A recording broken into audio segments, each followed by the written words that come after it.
Hi, friends. Today we are wrapping up Exodus chapters 27 and 28. I am grateful that you are here. And truly, I just want to congratulate you for still being here.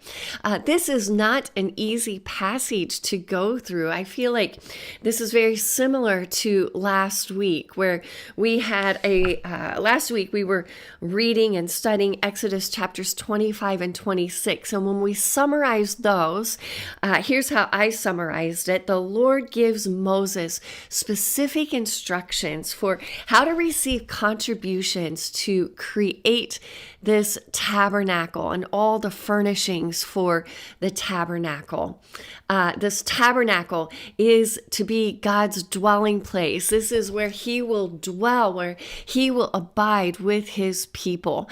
And that idea alone is pretty spectacular.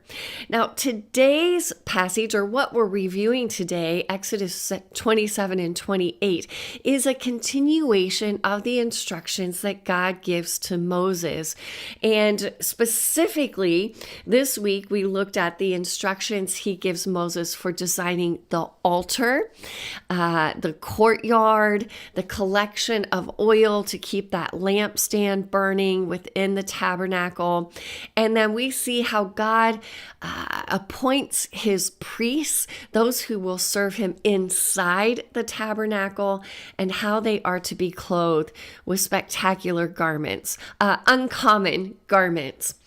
And what is interesting, friends, is just how much space is given for these instructions. These are lengthy passages. And whenever we're studying the Bible, we can know when something is given a lot of real estate, a lot of space, there is importance to it. So I think it is important for us to slow down here and ponder, why did God give these instructions to Moses? Why did the people need specific instructions on how to worship the Lord? And if we just stop and think about that, we would remember, look, they are former slaves. They have this newfound freedom.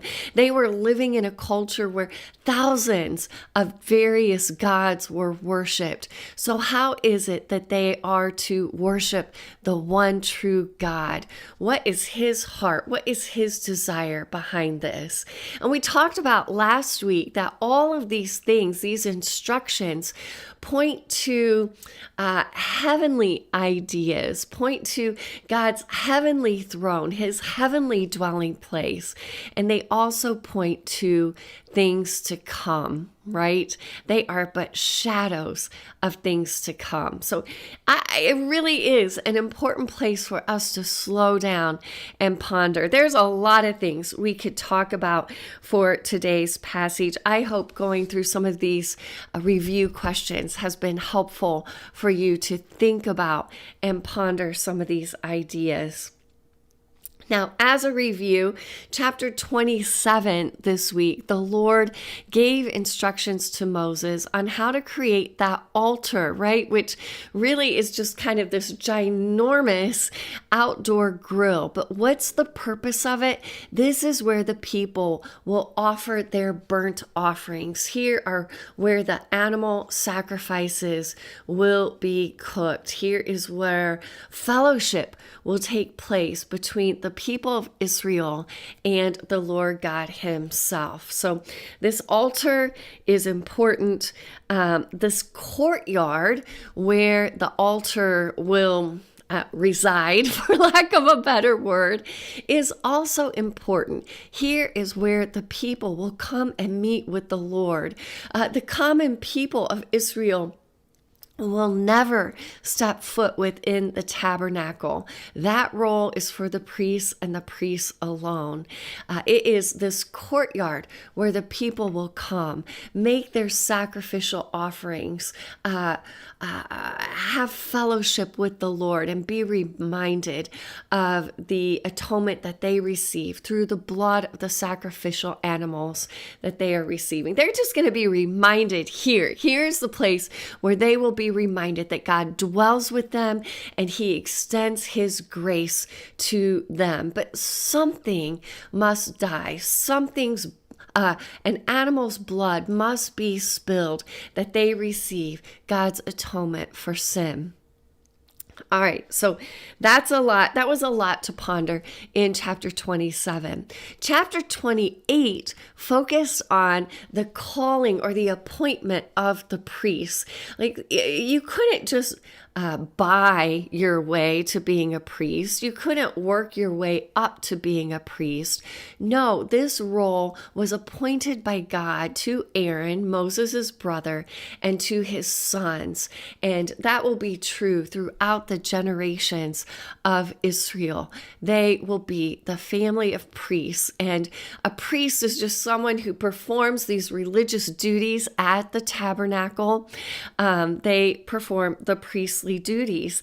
In God's words, he says, look, they will serve me. They will be the ones to serve me, and they will be the ones to serve him within the tabernacle. They're going to be the only ones allowed to go inside and tend to God's specific dwelling place, the tabernacle, this portable sanctuary.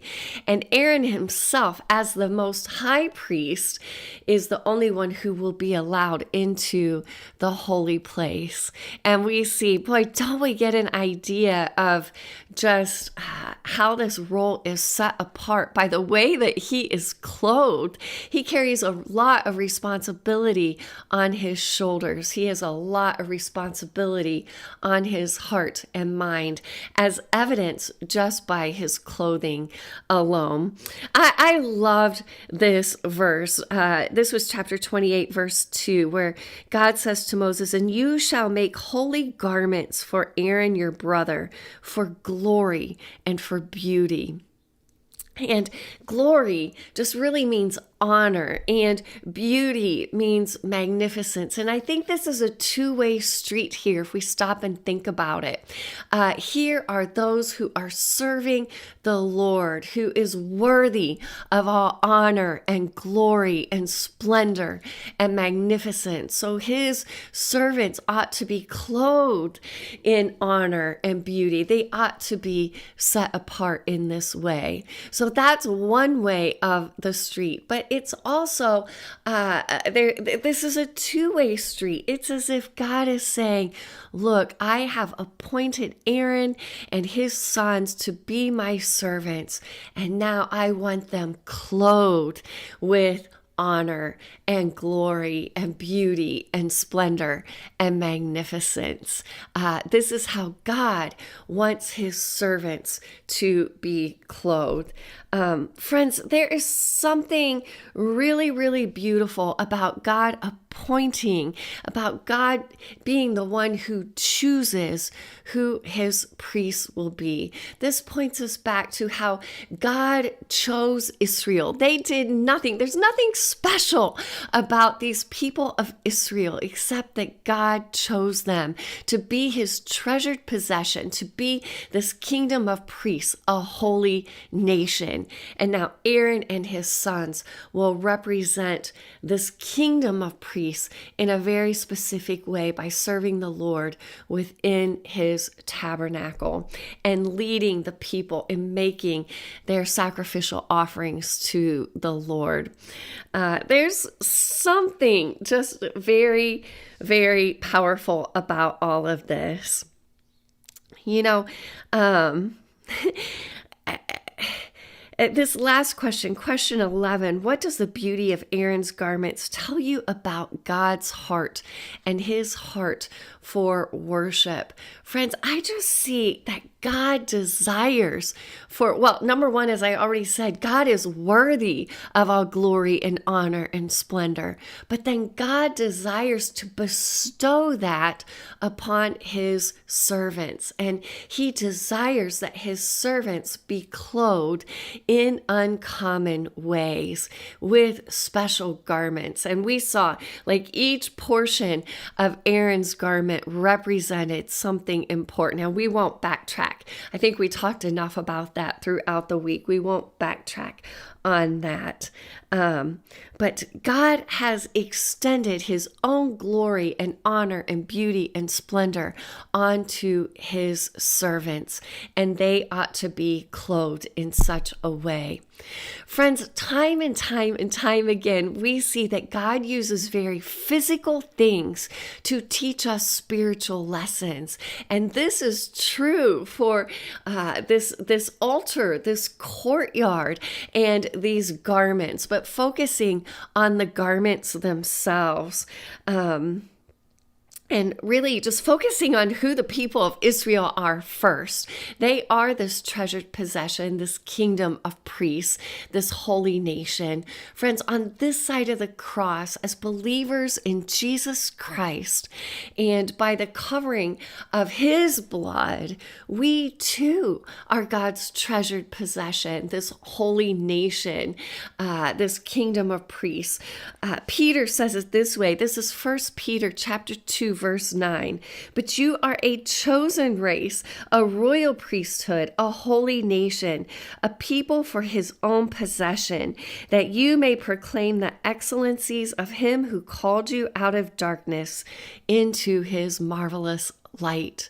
Oh, friends, when we know who God is, that he is this most high God, he is the one who has become the sacrificial lamb on our behalf, who is the one who views us as his treasured possession, then we better understand who we are, that in his eyes, we are this priesthood, we are this treasured possession, and we ought to be clothed as such. We don't wear common everyday clothes, and I'm thinking about this in a very figurative way. Of course, I love fashion and looking decent on the outside, but we're talking about something of the heart, being clothed in an uncommon way in our hearts. So 1 Peter, I think, speaks to this just in a very direct way, or Peter speaks to this in a very direct way. 1 Peter chapter 3, verses 3 and 4. These are some favorite verses of mine where Peter says, look, he's speaking to wives specifically here, but I think this is appropriate for all of us. Do not let your adorning be external, the braiding of hair and the putting on of gold jewelry or the clothing you wear. But as chosen people of God, as his treasured possession, let your adorning be the hidden person of the heart with the imperishable beauty of a gentle and quiet spirit, which in God's sight is very precious. Oh, friends, what would it look like for us to wear gentle and quiet spirits? Spirits, this is speaking to spirits that do not give way to fear, but put their trust in God. What would that look like in today's world? We would shine brightly.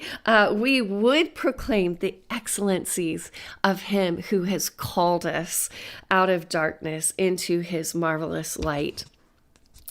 Oh, I meant to have my Bible sitting right here. Paul also speaks to this in Colossians. In Colossians chapter 3, starting in verse 12, he says, put on then. He talks about being raised up with Christ to be a part of this priesthood. And he says, put on then as God's chosen ones, as God's holy and beloved. Yes, friends, you have been chosen by God. You are holy and beloved by him. He has a twinkle in his eye when he looks at you. Put on then compassionate hearts, kindness, humility, meekness, and patience. In the next verse, he talks about putting on forgiveness. And then after that, he talks about above all of these, put on love. Oh, our call to worship the Lord is to be clothed in these uncommon garments, this inward beauty, this compassionate heart, humility, kindness, patience, meekness, gentleness, quiet spirits which do not give way to fear, putting on forgiveness, and above all that, putting on love. Oh, friends, this is how we worship the Lord today. These are this is how we sacrifice to Him, and this is what it looks like to be clothed as His chosen ones.